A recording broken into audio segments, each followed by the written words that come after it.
Bonjour à tous et ravi de vous retrouver sur Berjali News pour le numéro 5 de notre saga sur l'histoire du CSBJ avec deux nouveautés. La première, vous l'avez peut-être constaté, avec mon ami le Koala, on a décidé de s'aérer un peu l'esprit en cette période de confinement, donc on s'est mis un petit peu en extérieur, il fait beau en plus, et puis surtout juste derrière moi, si vous apercevez les tours qui se trouvent là-bas, il se trouve le stade Pierre Rajon, autour duquel on espère vous retrouver tous très bientôt et en très bonne santé.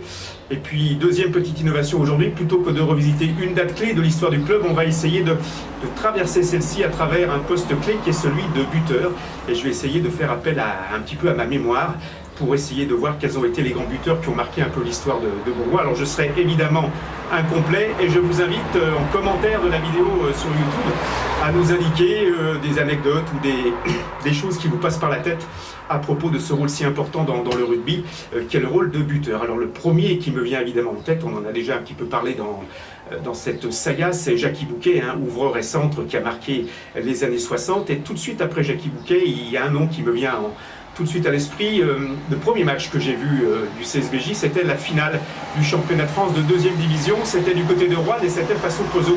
Et ce jour-là, l'ouvreur, c'était Guy Bedbeder, qui avait d'ailleurs été à l'origine du seul essai berjalien marqué par Pierre Glas. Et Guy Bedbeder sera pendant plusieurs années un ouvreur très régulier de cette équipe berjalienne qui à ce moment-là navigue entre 1e et 2e division. Tout de suite après, le deuxième nom qui me vient en tête, c'est Guy Tourlognas. Alors Guy Tourlognas, j'ai un souvenir là encore un petit peu ému de ce joueur. En 1985, alors que Bourgoin remonte une nouvelle fois du groupe B, Bourgoin affronte Toulon qui arrive avec son armada de joueurs, à la tête de laquelle évidemment Jérôme Gallion, mais il y avait également Éric Champ.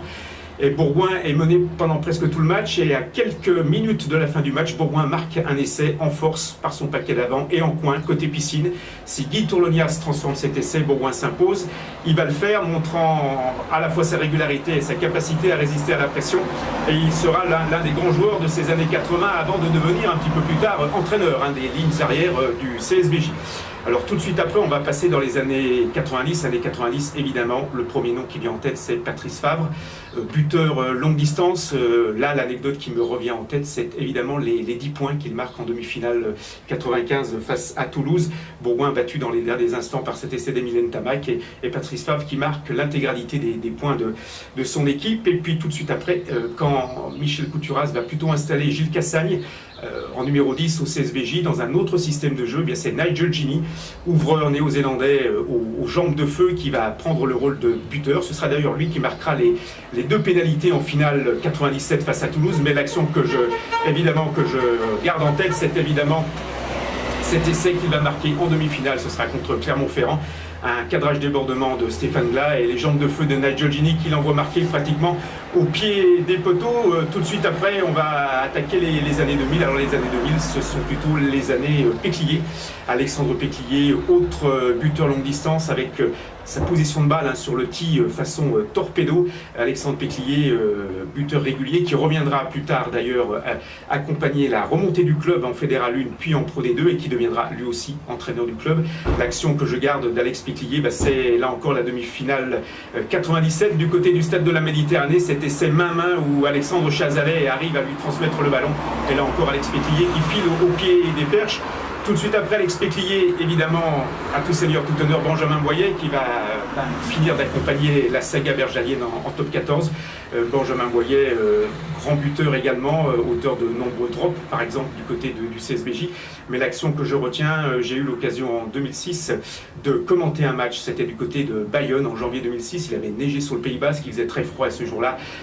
Benjamin Boyer a littéralement écœuré la défense basque, notamment sur un essai où il a quasiment traversé tout le terrain. Je me suis toujours dit que c'est à ce moment-là sans doute que les dirigeants de Bayonne avaient peut-être décidé de le faire signer. Après Benjamin Boyer, eh bien, on va arriver à une époque un petit peu plus récente. Je vous l'ai dit, Alex Péclier va revenir, mais évidemment l'ouvreur, ou plutôt le buteur moderne du CSBJ, c'est Nicolas Cachet. Alors Nicolas Cachet, buteur régulier qu'on espère évidemment conserver du côté de Bourgoin, 284 points en saison régulière l'année dernière.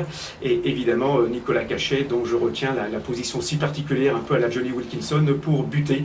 Voilà cette petite traversée des buteurs berjaliens. N'hésitez pas évidemment, je vous l'ai dit, à faire part de vos commentaires sur la chaîne Berjali Berjali News. N'hésitez pas à transmettre à vos amis qui aiment le rugby ces petites vidéos. Et puis surtout, on se retrouve en bonne santé, malheureusement toujours confiné, la semaine prochaine sur Berjali News. D'ici là, portez-vous bien et n'oubliez pas, le cœur ciel et l'âme grenade.